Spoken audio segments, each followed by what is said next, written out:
soon as it goes. Yeah.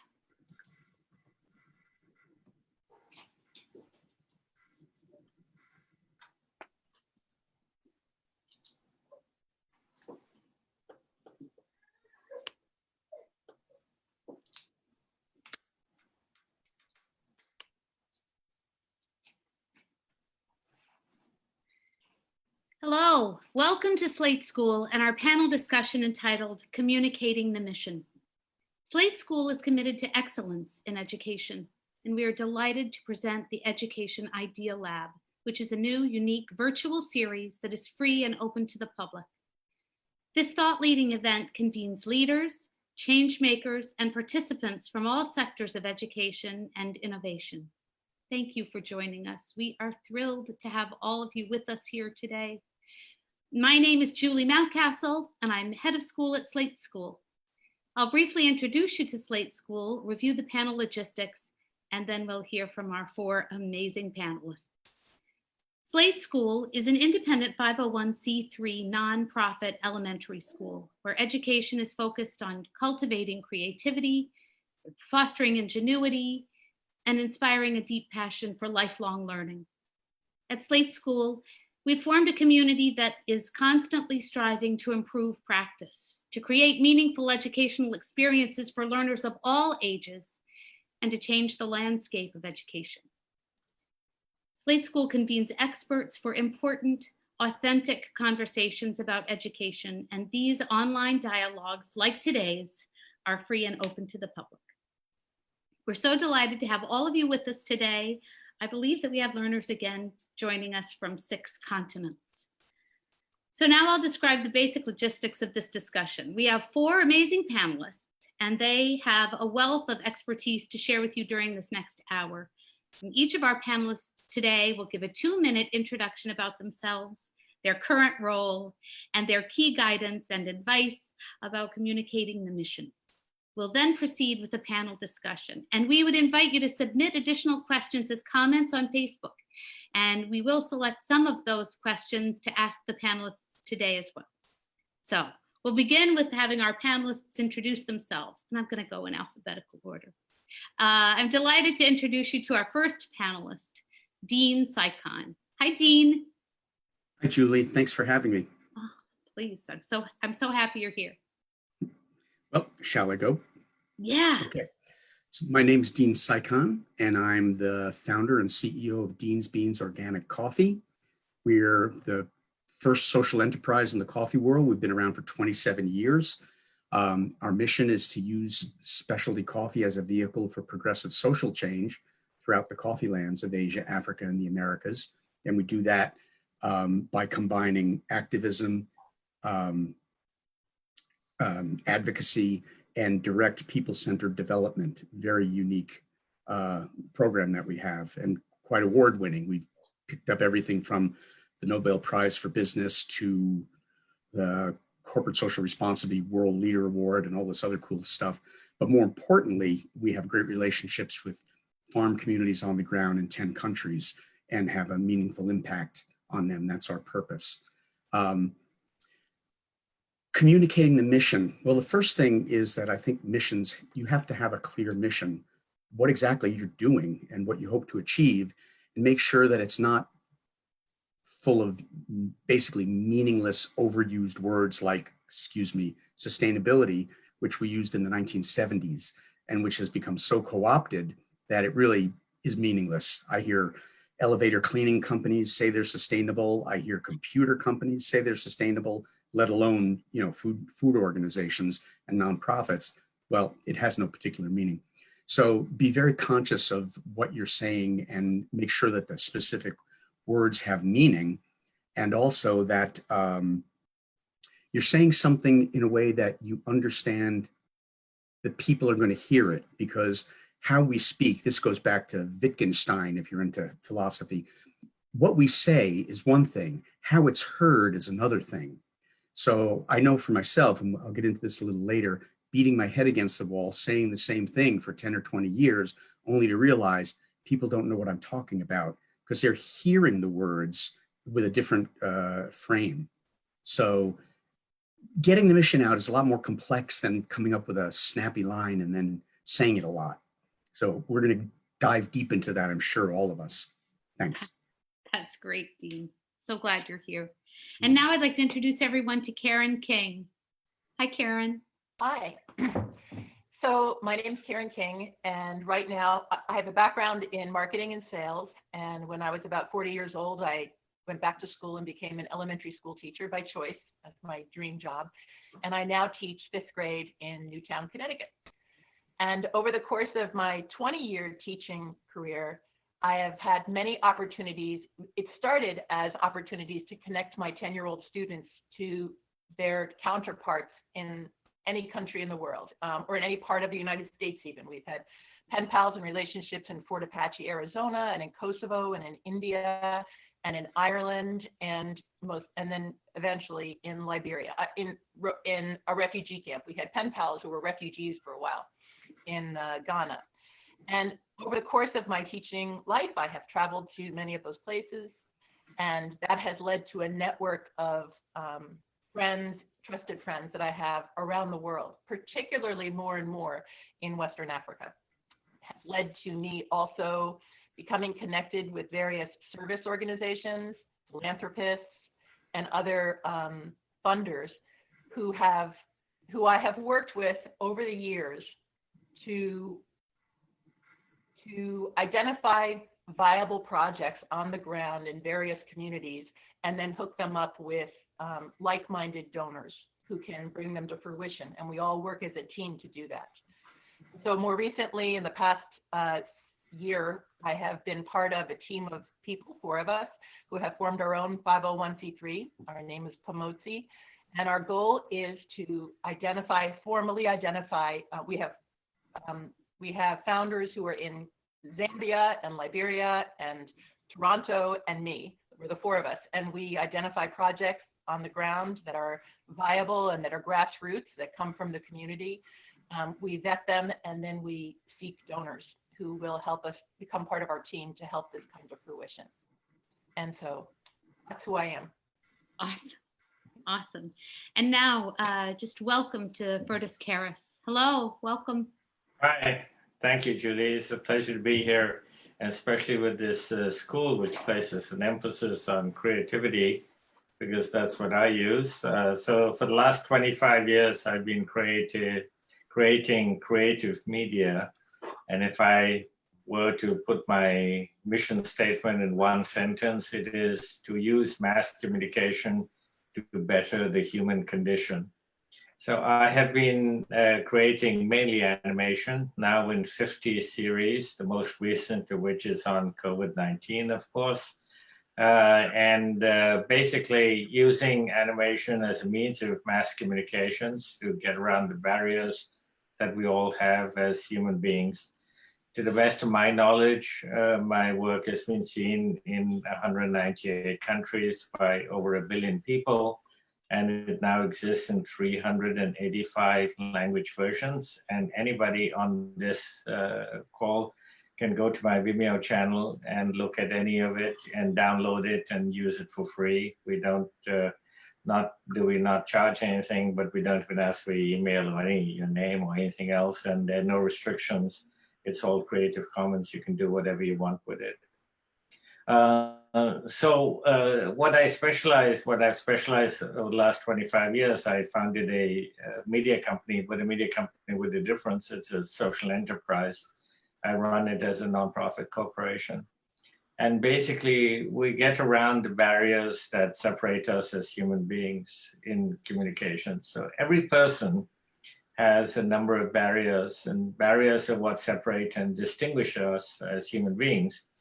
To overcome these barriers, we must profoundly understand the barriers, and each person is unique with their own set of barriers. Barriers can be emanating from a person, or it can be directed against a person.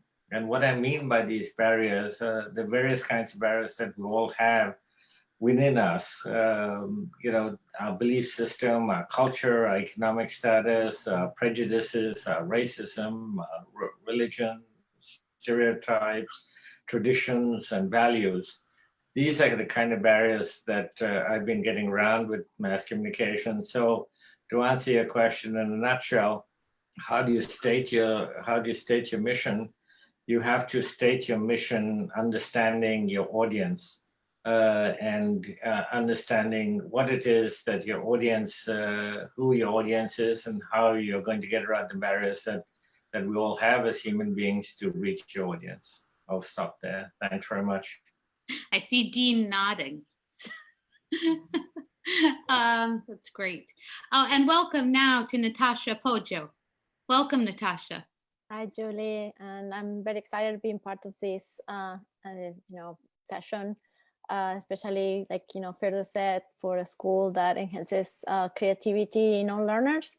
So my name is Natacha Poggio. I'm a professor of graphic design at the University of Houston downtown. I'm also the founder and director of an organization called Design Global Change. It's like 12 years now. So every time I have to count, it's like, it looks impressive, but after 27 years with Dean or Firdaus, it's like very small. But what I've started doing as a design educator was embedding in my classes social responsibility in training my students.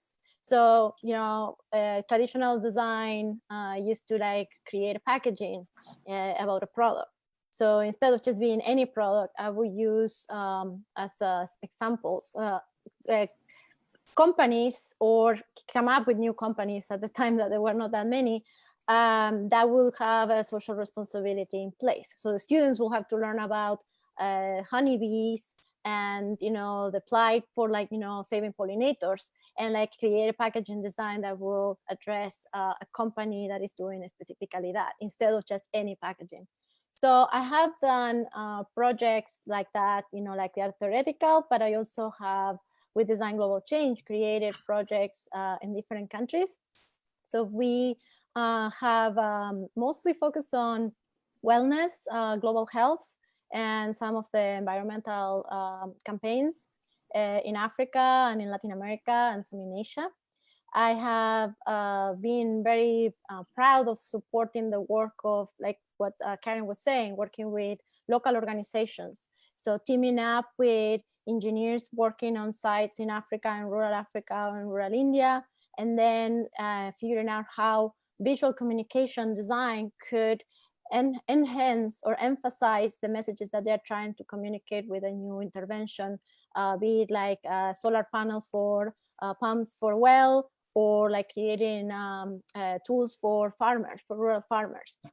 So I use graphic design in a way to communicate, the same way that Firdaus is doing animation. So we use, sometimes, most of the times, are like static graphics. It could be like posters, banners, but also we have done things like using like wrap-ups, like kangas, or lesos are called in Africa. So women will be carrying a message of wellness with the prints that they wear. So I have, in terms of communicating a mission, I think mostly I think of as an educator more than director of an organization or any other thing. And to me, it's like, following or piggybacking on what Peter said about the understanding the audience. It's after you understand the audience, try to create a message that will resonate for them, not try to make, one message fits all, because that doesn't work. And that's one of the biggest challenges when teaching design. The students are like, looking at their perspective, but it's like, it's not the same, their perspective when you are like in a private school or in a public school, as opposed to working for an organization in Africa or in Latin America. So once you understand your audience, you have to customize your message for each particular location. Great, great. I think there's been agreement on that so far, and yet I think it's a challenging task. Mm-hmm. It's much easier sort of said than done, and I think it's probably something that has evolved for all of you over time. I think it's very rare, the young person that comes to this kind of work with that real clear understanding and how to in that. It's something that evolves over time. And I was when I was thinking about this panel, I was thinking about, Dean, you never sit still. You're always going. You're always working. You're always doing something. And I thought, how has your form of communication evolved over time? How how have things changed for you? And were there specific moments that you can point to where you saw real growth for yourself in this? And maybe you could talk about those a little bit. Yeah, well, my path is a little different than most people. I started out as an attorney. Specifically, I wanted to be a social justice lawyer because I come from the Vietnam generation, and lawyers were so a part of organizing people against the war that I said, when I grow up, I want to do that. I quickly found out after a few years that I wasn't a very good lawyer, and talk about communication styles and structures that limit your ability to break through barriers. Well, that's the law, and it wasn't for me. But I was very interested in social change, and I came to realize that for me, with my particular set of skills and interests, and I give this to everybody out there listening, it's less about what you think you should do or can do. It's more about what brings you joy and what your skill base allows you to do wonderfully well and happily. And for me, I mean, I never thought I'd be a business person. That was like being the devil in my generation. But I found out that if I could model business as a means of social good, then I had something to say, and maybe I could influence people. So I was never, my goal was never to be big and become rich and become Starbucks. It was to be impactful. And so communication was the key to that, because anybody can roast coffee, but having a business model that's very different and then being able to teach people what that is and get across what that is, that was the real challenge. In the first 5 or so years of Dean's Beans, I was less interested in that because I was trying to perfect a model, and I was creating something that nobody had done, and that's use business as a development engine in global South villages. So I had different audiences, as was stated earlier. I had the consumer audience, which is interested in the message around the product. I have college student audience, of which I've spoken to hundreds of thousands over the years. We're looking for something very different. They're looking for inspiration. And then I have the farmers and the global South communities that I work with, which is more about, breaking through the hierarchy that they interpret the Northern white guy's visit as being, and saying, okay, we're in this together. I'm with you. I'm asking for your information. I'm only facilitating your developmental process. I'm not here to tell you what to do. And that's a very different stylistic approach. So the first number of years was just about trying to figure that out. And there weren't a lot of guides, back in the 80s. There weren't a lot of guides for that. And so then I had to learn a new skill around the mid 90s, when all of a sudden all these other companies caught on. Wow, all you have to do is show a picture of a farmer and use the word sustainable, and the company, the consumer just goes for it. You don't have to back it up. So I realized that just like, well, there's a theory of capture that says whenever an organization is regulated or something, it ultimately captures the thing that's regulating it. So I won't get into it too much, but the point of it is that all those words and all those concepts got out there through media, through mainstream conversation, and the companies on the other side, or the governments on the other side that really didn't want to bring change, learned how to capture those terms and those concepts and spit them back out through marketing, and very much confuse people as to what's really going on, and make it harder for those of us who are really trying to get a clear message out to get through the static. And that's still a problem today. So I had to learn to take it down a deeper level and break through that. And storytelling was the first vehicle for that. And we've been talking legitimately about what we do on the ground, for 20 plus years. And now I see all these online webinars about, how to become a storyteller to sell your product. And it's sad to me because it's not about authenticity. It's about a new way of getting into the consumer's mind. And so it's a constant struggle, constant need to reinvent, because the rest of the world captures the creative force, but not necessarily for a good purpose. So we all, when we're in the social enterprise sphere, we always have to kind of reinvent our message and even reinvent the way we're approaching the message. I'll leave it at that. That calls for a tremendous amount of flexibility, and I think flexible thinking is something that we're, I just know that it's an important aspect that we focus on here at school, is this flexible thinking. Well, you can, because you're a school, but flexibility is also something that organizations are not generally good at, whether they're nonprofit or corporations. They get embedded in a way of thinking and a way of doing things, and to flip and do something different or change the message, it's hard.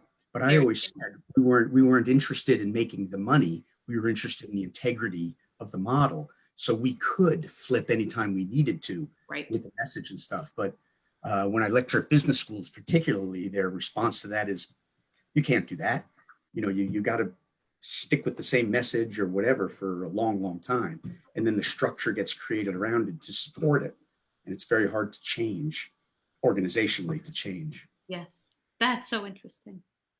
While Dean was talking, Natacha, I was thinking about how, I asked Dean about how his journey has evolved, how it's taken him to the place where he is. And I want to ask you a similar question, but I also am wondering about how your method of teaching students to develop concepts and strategies for visual communication, how that has changed, how that has evolved over time. Well, for starters, I have become more experienced at teaching and also more informed about how, not just the pedagogy of teaching, but also the impact on their learning. Because to be honest, when I started and I was like this very passionate educator, fresh of graduate school, I was thinking, well, I share this with the student and the student will receive it, mostly like how I used to receive the knowledge, and I will like go ahead. But some students were very reticent because this was the time where sustainability wasn't, when I started teaching, sustainability wasn't something like, like every day. Like Tim was saying, now you just put the word sustainability and then like jump in the wagon, right? But it's no longer, it wasn't at that time, it wasn't like this. And I will have to really push and enforce this. And I actually encountered backlash because it was like, oh, everything is about being green. Everything is about, taking care of stuff. And for me, it was like, that was natural. So I had to figure out how to get it important for them to see their impact. So I remember like the most successful tool was using carbon footprints and getting students just for a week to track their carbon footprint consumption. And that was when it was like, the bright idea illuminated in them. And I know that this is things that are used in schools nowadays. But 15 years ago, it was like not that common to talk about, just track your consumption every day. So the students will have to document taking pictures.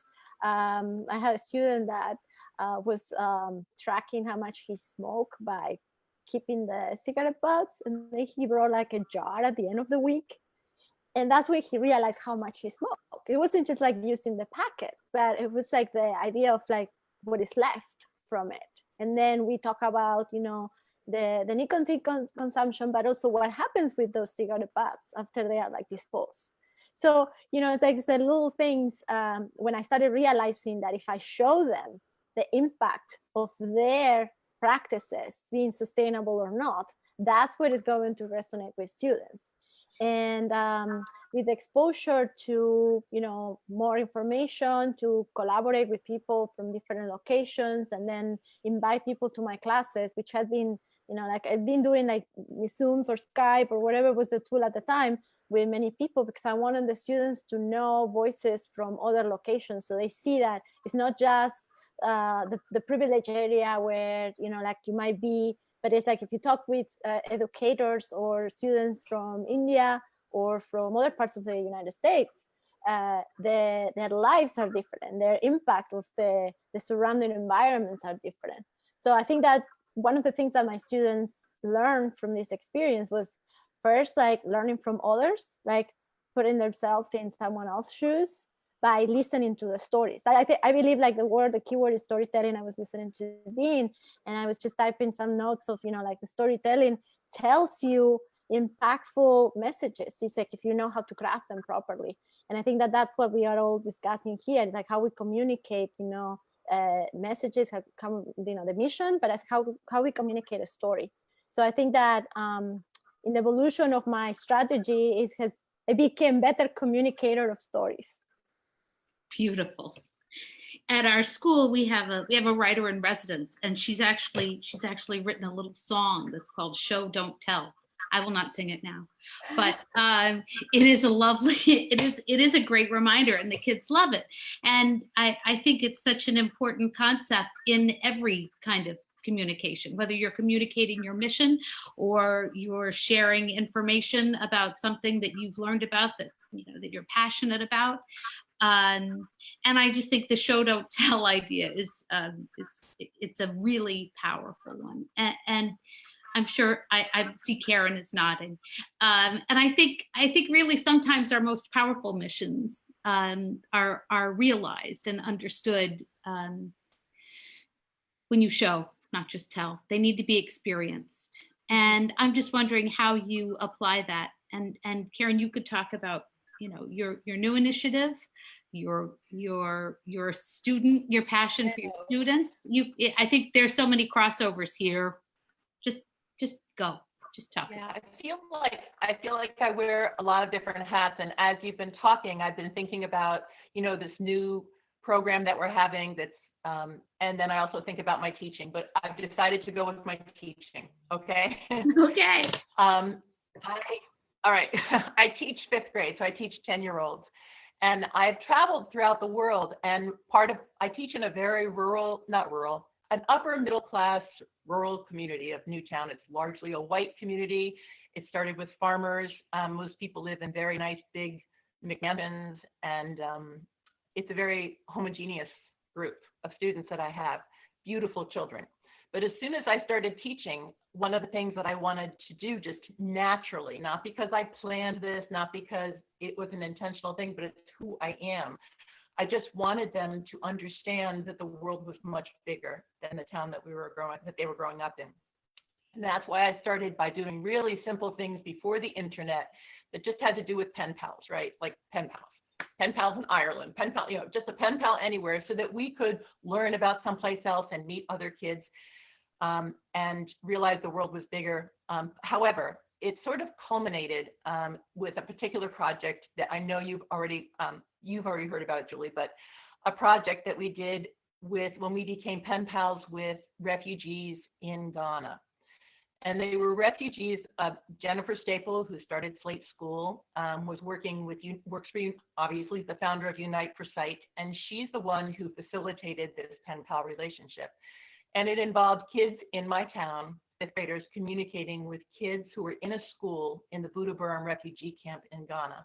And they were Liberian refugees, which when Jennifer first approached me with the idea of having these pen pals, I said yes, without knowing, honestly, where Liberia was, what happened there, that there were refugees, what is a refugee camp like? I had no idea.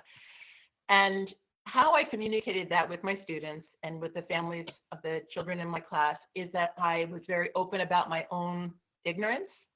I became a learner along with them, modeling, growth mindset and I mean, all these phrases that we use, but I honestly researched it right along their side with them. We looked for books, children's books that would explain what happened. We looked for appropriate videos. We learned all about Liberia. And we did that before we ever started writing. And then we began corresponding. And over the course of our correspondence, I had to give a lot of thought to the stereotypes that we were going to be faced with on both sides. Because, of course, the children in my classroom are living a completely different life than the children that they're writing to. And it's hard for them to understand how different it is without feeling nothing but charitable, sympathy, savior sort of mentality for them. In addition to that, the children who were writing to us think that, you know, our kids are their saviors in some ways, and so it was complicated. So part of what I did after a year of writing was, we did a lot of writing, is that I became a volunteer for Unite for Sight, and I traveled to the refugee camp and stayed there for a month and got to know the teachers and the students and so forth. And the following year, which of course changed my whole perspective because I so much mutual respect and my own stereotypes were being challenged. Can you hear me? Can you hear me? Shake your Yes, head. for a second it was a little funny, but Can now you hear you're me? good. Yes, Can you hear me? we hear you. Yeah. So after that, we enhanced the project further, included more students in my school. We had 300 fifth graders who became pen pals the second year. And I was trying to figure out how to demonstrate to the children how they are all the same, even though they're different. And so we came up with this idea that we called Eye to Eye, where we found a way to give cameras to children on both sides. And we invented a project that had an assignment, 24 pictures, and the first picture was take a picture of yourself with your family. Second one is take a picture with you and your family having dinner. Take a picture of yourself doing your chore at your house. Things that were universal, holding something that you love. Take a picture of something that you're afraid of. And it was a long, complicated logistical nightmare to get this done, but we did it. And in the end of the project, every child on both sides had given great thought to their photographs, had written about their photographs, and had involved their families in their photographs. And every child got a photo album with their picture of themselves and their family, with their pen pal's picture and their family. And one family having dinner and the other family having dinner. One thing you're afraid of, one thing they're afraid of. And it was 24 pictures. And for me, that sort of communication with my audience, which is 10-year-olds, and with their families was extremely powerful because it didn't take any words. It wasn't my preaching. It wasn't my explaining. It was visual learning in a very personal way, right into someone's house, right into someone's bedrooms, right into a family meal together, right into someone's mind. We had to take a picture of something we wish we could change, something that we think is beautiful. I participated, the principal in my school participated, most of the teachers, the custodian participated, and so did their counterparts on the other side. And that sort of simple but profound communication changed how my students saw, how everybody saw each other, because we began to see that we were the same. I remember kids in my class saying, oh, my pen pal's just like me. He hates his little brother, you know, or hates math, or my pen pal's like me because he has, you know what I mean? And that commonality. And then those kids taking those pictures home, and the mothers being the mothers, and the common threads were strengthened. And I think that way of seeing deeper into someone's life changed me, and I believe it changed those children that year. And in the end of the whole thing, it's a long story, but the refugee camp closed, and our pen pals had to go back to Liberia just as our year was winding up. And we had an evening of celebration at my school. It wasn't a formal fundraiser, but we had an evening of celebration of this friendship, where we showed, our whole school became like a photo gallery, and we had all of the pictures, and we had poetry the kids had written about it. We had videotape of the children in the camp speaking and writing, reading their poems about their relationships, and we had kids in our school doing the same thing. And all we could do to help our pen pals was to help with their transportation back to Liberia and the reestablishment of the school in Liberia. And, you know, we raised a lot of money, and the whole project was never intended to do that. But that authentic sort of connection allowed us to do it without any sales pitch and without any blah, blah, blah, blah. The kids anyway, we were able to, with that, we were able to help the school to move back, reestablish the school in Monrovia, give those families in the school and the teachers in the school a place to go if their villages had been destroyed. Like we felt intimately connected to them. And we were able to reestablish the school for 3 years in Monrovia for those people who had no place to go. And that was sort of the beginning of my falling further down that road. So I'm not sure how to wrap this all up, but for me, that kind of connection, the way my message is always personal, it's always authentic, and it's not meant to be big, it's not meant to bring everybody in. It's just meant for me to see into someone's heart and someone to see into mine, and then use those connections to affect positive change for everybody. Does that make sense? I think you said it. I just want to say, when we first, asked Karen to be part of this panel, she's, she recently wrote to me and she said, no, I'm not, what do you mean? What's my mission? I'm not sure what my mission is. And I knew, for someone who knows you and for someone who's seen your work and understands your, what you've done in your career with your kids, it's easy to see your mission. I think everybody can see your mission. So beautiful. So now I have to ask Firdaus. Firdaus, you are a master communicator. You've worked on so many different kinds of projects, and I just am curious, how did it come to be animation for you? How did that emerge as your lens and your way to communicate? Why did you pick it? Did it pick you? I guess in a way it picked me. It actually started in the mid-1990s with UNICEF. So I give credit for my work to two people who used to work at UNICEF. We took the Convention on the Rights of Children, which was then new, and we animated every single right in it. And ultimately 2,200 broadcasters played them around the world. And this is in the times when we had to send tapes around the world to broadcasters, and it became the most watched media on human rights. And so that's kind of started my thinking about using animation. But I used my previous background because I had a background in international affairs. So everything I do in animation is simply applying my previous background in international affairs to the issues that I deal with. But why animation? So I do live action as well, but mainly I'll give you 8 points why animation works so well. Firstly, you can reach any audience. It doesn't matter whether it's a global audience or a local audience, you can reach an audience with animation much better sometimes than you can reach an audience with live action. In some cases, on many issues I've dealt with, for example, in HIV/AIDS prevention, on malaria prevention using mosquitoes and so on, it is animation and only animation that really is going to get the message across. Secondly, you can create universal characters. As Disney and Pixar and all these other companies have shown, you can create characters that resonate throughout the world, quite literally throughout the world, and also against all the other criteria that one has, the classes, the economic status of people, the educational level of people, and so on. Thirdly, the audience is accepting of what the messaging is, because my approach is very much to get the audience to internalize the message. What I mean by that is I can't impose a behavior change on you. I need you to understand the messaging and then internalize it and come to your own conclusion to change your own behavior.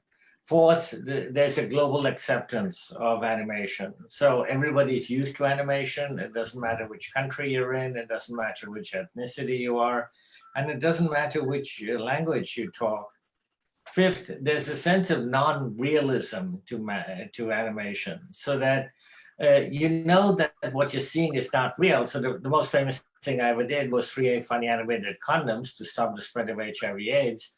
And there had been many campaigns in many countries using real condoms that were thrown off the air because people objected to them. And then, you know, 3 funny animated condoms come along. They have arms and they have legs and they talk. And so we even got them in Iranian television. So there is a non-realism to what you're seeing, and therefore you're more accepting of the message.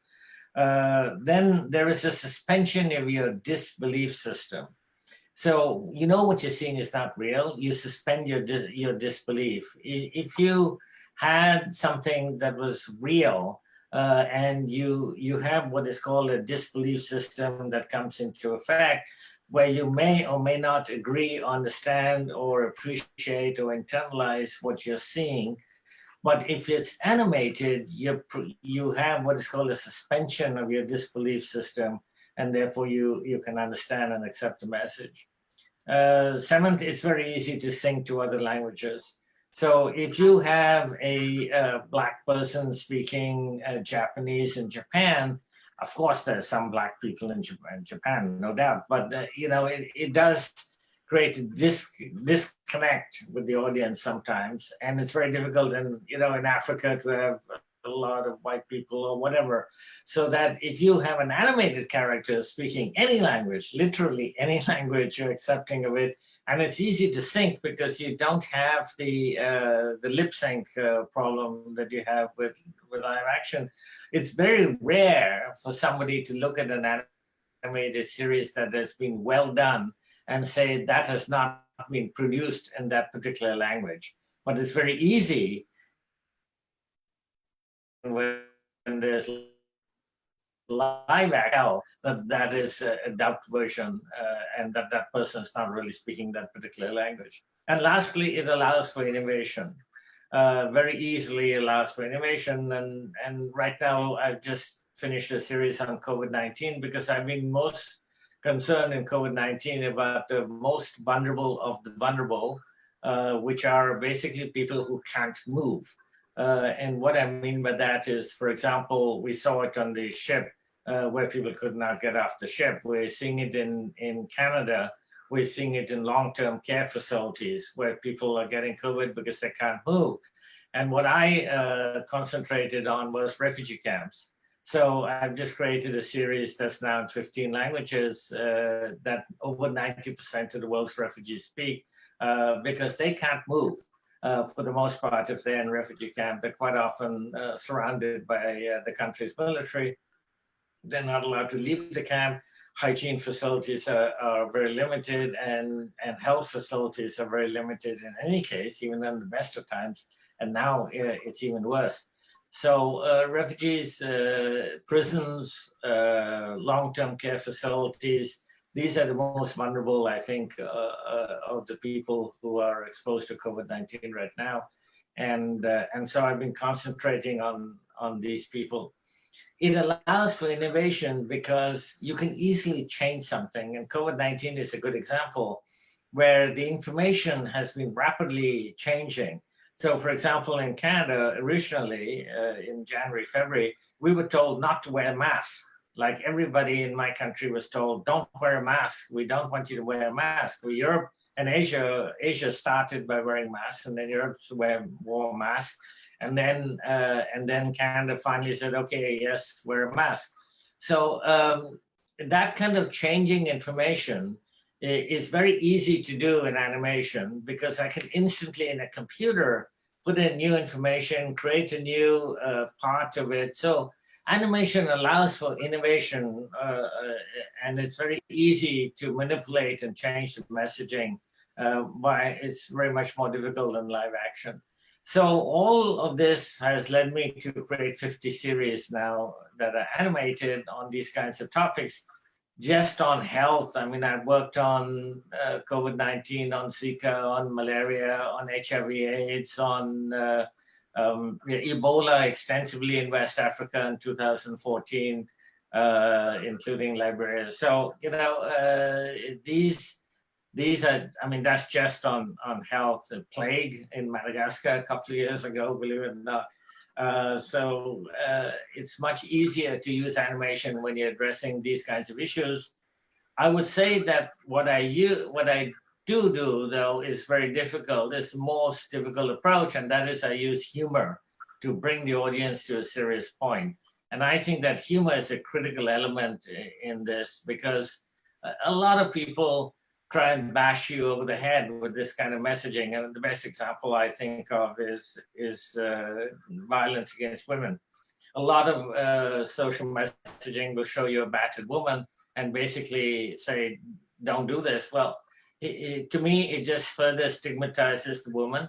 It perpetuates violence against women. It shows an image of a battered woman, and it does nothing to address the person whose behavior you want to change. And that's not the woman; that's the person who's beating her. So, so I think that in these kinds of messaging, I use humor, even on issues like rape. I've used humor to bring the audience to the serious point. So it's animated and it's humorous and it's multilingual and it's freely distributed. So those are the 4 tenets of my work. That all makes good sense. Can I ask something too, Firdaus? Yes. So where do you source your very talented artists and storytellers? I source them literally around the world. So I have a huge Rolodex, and for example, in COVID-19, it took me only 9 days to create, even with the lockdowns, to create all these 15 languages, and that includes Burmese and Tigrinya and Somali and so on. So I have a big Rolodex of people that have worked with me, because I've now done it in 385 languages, different series. But I think that we always use local people, and we always version them in local lingua. So what I mean by that is some of my series might have, 8 different versions of English. It's same language, but 8 different versions of it with different accents and different words used in English to make particularly the humor come across locally in that particular country. So it's the same language, but using a different script completely in English or French or Spanish or whatever. Yeah. Great. Dean, I'm wondering now, I'm going to take us a little bit away from kind of mode of communication, and I'm going to return a little bit to mission. Because I think in a way we've talked about this a little bit in every single panel, indirectly in some, but this idea that we need feedback as humans to make sure that what we think we're communicating is what we're actually doing in terms of our mission. And one of our panelists said that he has a board of directors, and his wife is the chairman. And she'll tell him if he's veering away from his actual mission. And I'm just wondering about that kind of authentic feedback for you, and where you seek it, and how that affects what you do. Well, it's easy for me because I've got 16 people that I work with, and everybody feels very empowered to say what they think, and they do. But for years, I've been telling people in the social enterprise space about, I very honestly reflect on what I see, and oftentimes that's someone either misrepresenting what they're doing, not because they are trying to be misrepresentative, but because they're being aspirational. And I think this is something that we all have to watch out for, because we want to help, we want to do good things. And so sometimes we have a tendency to couch what we're doing or the success of what we're doing as maybe a little more than it is, because that's where we're hoping to go. And unfortunately, it gives a false impression, and it's not authentic in the slightest when that happens. And so I think first and foremost, we all have to be self-reflective and honest, not goal-oriented, that, we want to achieve this goal of being in 13 different communities and making sure 50,000 people see my animation, or where that's an outcome. But to me, the goal is the authenticity and the integrity of the communication. And that interestingly, is exactly the opposite of what you learn in business school, where the goal is not authenticity, the goal is the outcome, right? I give talks about the 5 myths that you learn in business school, because business is a culture just as much as being Jewish is a culture. You know, it has its own norms, it has its own mannerisms, it has some acceptabilities. And I think people don't really get that. But in the world of business, it's a serious problem, because the norms of business are not our norms in the world. And I mention it, business, because, and I went into business, not because, again, because I wanted to be in business, but because business touches everything we do. Zoom is a business. You know, the headphones are a business. Every bit of food we have is a business, whether it's from Celestial Seasonings or Tetley, it's still a business. So business touches every aspect of what we do. And I thought, you know what? If I want to have an impact, I want to try to find something that affects everybody so people can identify. And that's when I got into coffee. I always say, if someone had walked in and said, Dean, you should apply this to shoes, then I would have been Tom's instead of Dean's, you know. The first guy that walked in the door happened to be coffee, so I became a coffee guy. It's purely a vehicle for me. I'm not a coffee guy, even after all these decades. But integrity is all. And one of the problems, again, with organizations, because organizations create their own, in a sense, mentality, their own AI brain, is that organizations want to self-protect.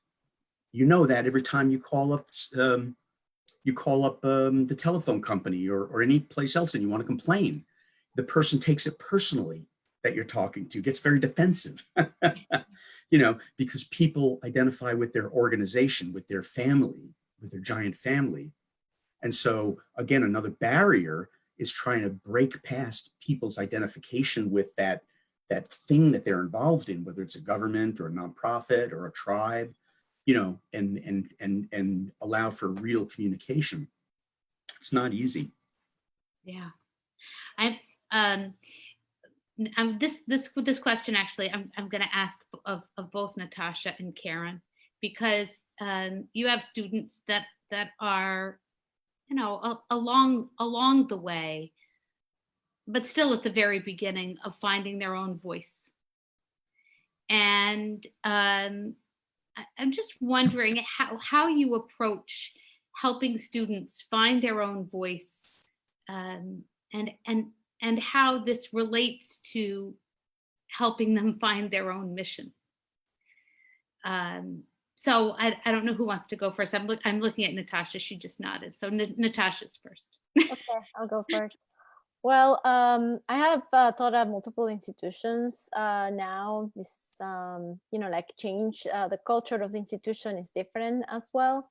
I started in Connecticut, and it was a private school, so it was like a different design program. And with those students, I was just helping them finding a voice through the visuals, right? Like what they are creating as talented artists, designers.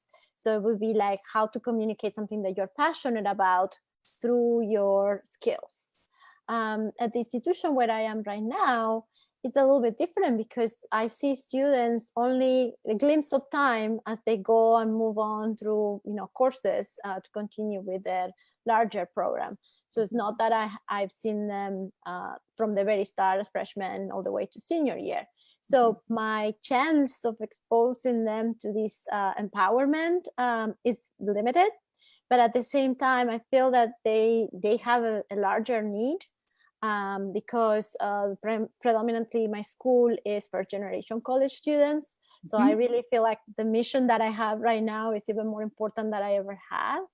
And I think that when they started realizing that those very, you know, small skills that they are learning in design, you know, using a design tool can actually communicate something, like what Firdaus was saying, it's like, you know, different languages, different cultures, you know, a message that just like an illustration, a very simple illustration that they didn't even know how to do at the beginning of the semester, then can reach out to their grandparents or to their siblings and then show it, and everyone like gets like, you know, bright eyes and excited by like this creation.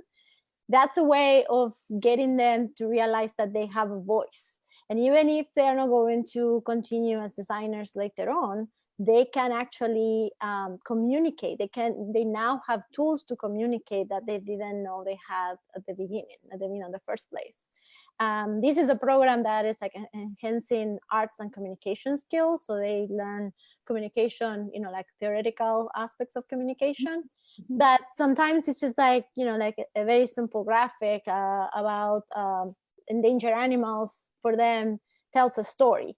And in my particular case, like in the last semester and a half, especially with this semester going, very different than what everyone expected, thanks to the coronavirus pandemic, I think that it has been challenging for students to represent that voice through the skills, but they are saying it more eloquently when they share things with me.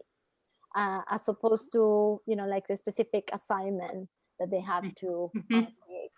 But mostly, I think that in the end, because of the school mission that is like empowering and like getting everyone to finish strong with their degrees, I think the students have this like very strong culture of like, we can do it. And, like I am very happy and proud to be part of that.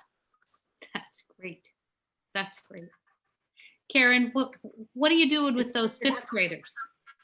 Well, I feel like a fish out of water here because I'm not exactly in the same boat as all of you. But I can tell you that several years ago, early in my teaching career, I had a child in my class who was a high-functioning autistic child, Asperger's syndrome, genius, highest IQ we've ever seen. On the other hand, had very serious social and emotional challenges. And it was quite dramatic. I was pretty unequipped for handling it, and it happened in my class, happened very visually every single day in my class. It played out. And that year, what I learned and what my students learned, sometimes, I remember one time after one very dramatic incident in the class where he was physically acting out and was taken out of the class, and I sat the kids down and I said, look, everybody has gifts and challenges, right? Gifts and challenges. And I say it like this. And so some people have gigantic gifts, and usually those people have gigantic challenges. And then other people have small gifts, and they have small challenges.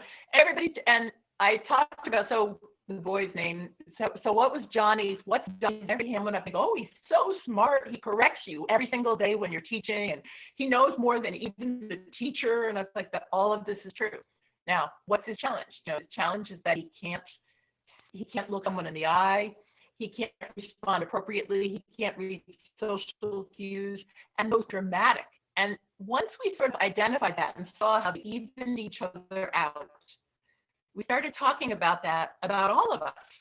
And it was powerful. It was a big moment for me because, and I talk about this now all the time in my class, because all of us are kind of threatened by people who have skills that we don't. As an adult, I feel intimidated all the time. On the other hand, when I recognize in myself that I have gifts, that I am very intelligent, I have it together, but just in a different way than somebody else. And my challenges and my gifts lie in different places. And that there's the synergy of working together with people who bring different gifts and different challenges is powerful on a small scale and on a large scale. It's like a life lesson. So yes. When you go around with a bunch of 10-year-olds and you start saying, okay, so what do you think your gifts are? And then the kids start listing their gifts. I'm funny and I'm very friendly. I'm this one.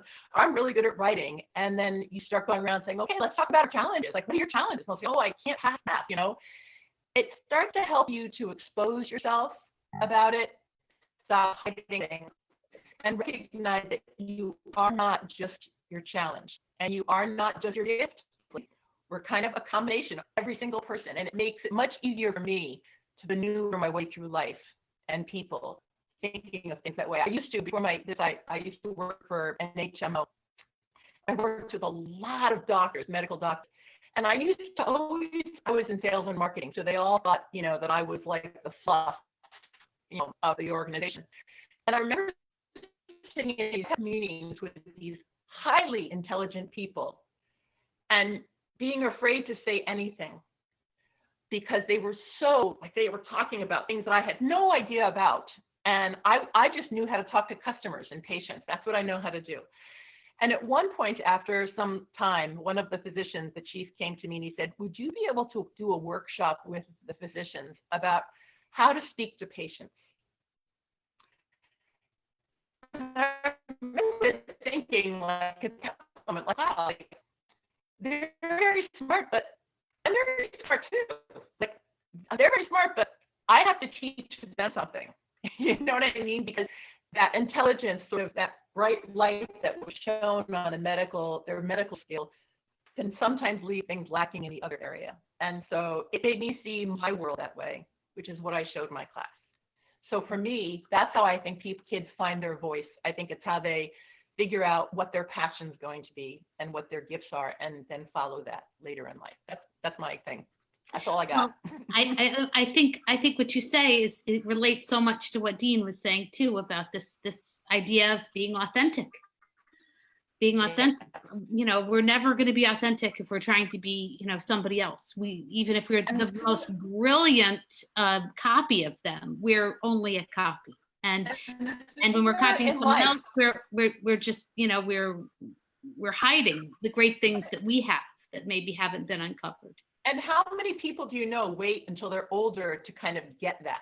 So the sooner you can be yourself, the sooner you can come and present just as you are with all of your vulnerabilities, the better for everybody. You know, I'm 60. I took me this long in many cases to be my authentic self, you know, and now I'm going to be my authentic self because there's not much time left. I'm going to make the most of it, you know?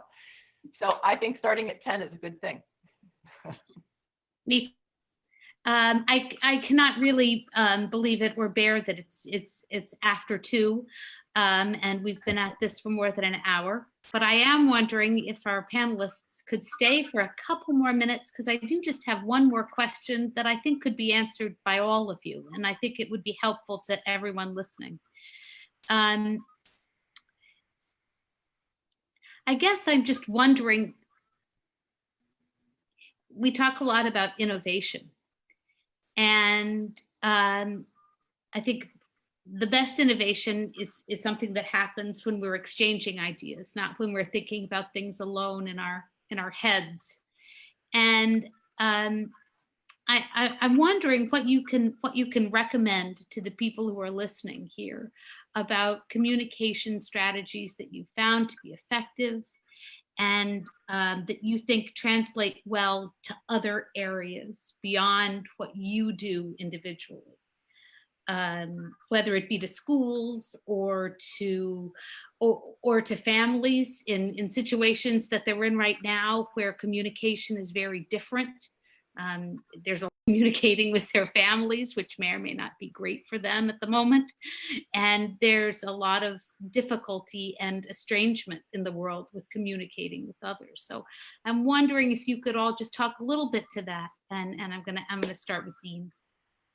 Yeah, I mean, to me, the key to successful communication is humility, and seeing myself as a facilitator, not a person who is there to use the word should, or even to respond to someone's suggestion or input or sharing with any kind of judgment, but rather to encourage it and then see what bubbles out of the collective. That's how we do our development work successfully in 27 years. In the next room, my wife is doing support groups all over the country. She's a facilitator of support groups for postpartum mothers, for first responders, and it's all about non-judgmental facilitation of the process of bringing out whatever that unique thing, Karen, that you have, letting it shine and letting it be shared by others with humor. Thank you, Firdaus, very much for that input. I completely agree. With humor and with humility. I'll leave my sharing at that. Beautiful. Firdaus, what can you leave us with that we can all use? Well, I think innovation is a result of creative thinking. I don't think innovation happens by itself. It is actually It is the implementation of creativity. And I'm actually writing a book on that, which will come out this summer on creativity and how it comes before the innovation. And I do think that, I agree with everything that the panel has said so far. I do think that the greatest challenge we have in communications is simply believing in what we're saying. So I always tell young people, what is the one thing, the one characteristic that you need to be a social entrepreneur or a mass communicator or to get your point across? It's passion. If you don't have passion, if you don't firmly believe in what you're communicating, you're not going to be able to communicate it well. It is passion. So the school systems, for example, I think have done a fairly bad job up to now of the public school system in North America has done a fairly bad job of allowing children to be creative and to bring their creativity into adulthood. Every child is creative. Everybody, puts blocks together. Everybody paints when they're young. Everybody uses their imagination when they're young. And then we suck that creativity out as students go through most of the public school system that we have, at least in North America. I went to a very creative high school in India, and then I came to Pennsylvania for a year, and the difference in the school system was absolutely enormous. I think that that's what we've done, and so I applaud Slate and all these other schools that are trying to keep creativity in the students and allow them to come into adulthood with that creative brain still intact. And they will use it. It doesn't matter if they go on to be doctors or engineers or whatever, they will use it later in life. Beautiful. Well, thank you. Thank you for that. Natacha, what are your thoughts? How can we do better? I think that I partly believe that innovation results on the idea exchange, but I also think that it's important to have some introspection in order to consider that idea and then exchanging with others in order to grow that idea, right? But if we think about, some things are we found by mistake, like vaccines and stuff that has been found just because we were not really looking there, but by accident.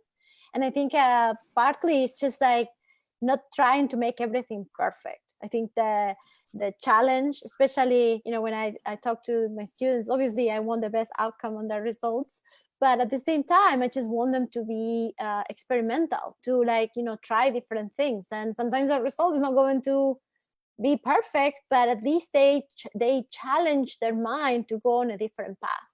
So in this time when so many things, even trying to make the perfect podcast, the perfect, Zoom videos, all these things. And then we just look at memes that are simple, they have humor and they don't have the most amazing typography, but they are successful and they make us happy.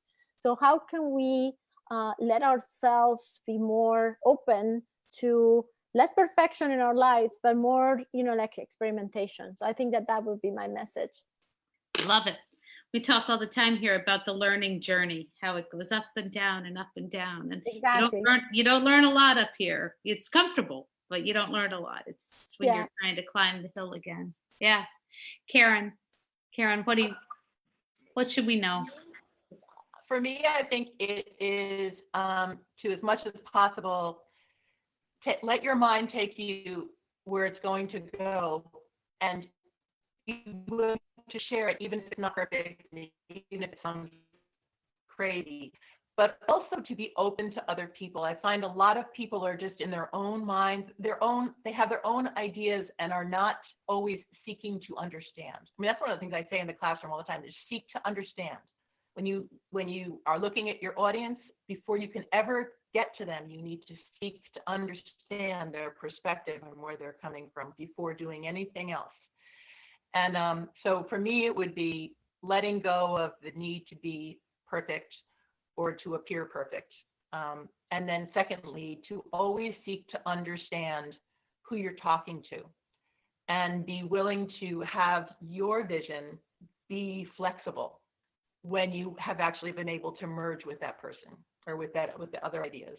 That's kind of abstract, but does that make sense? It does. It does. And I think it's just right around, the consensus of the group too.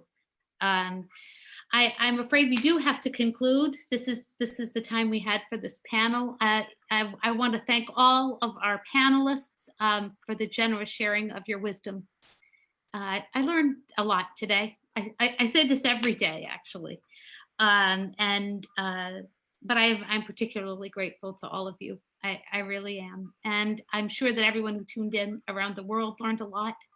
And we're making lemonade out of lemons here. And sometimes it's pretty good. So I want to thank you again. And I'm going to close our panel today as we close all of our meetings here at Slate School. We say thank you very much. We have an intention, and then we say positive rice to you all. Positive rice to all of you and to all of you watching. Thank you so much. Thank you so much. So long from Slate School. Thank you. Thank you. So much. Thank you for having us. Guys, Thanks, we're amazing. everybody. It was great fun. Bye.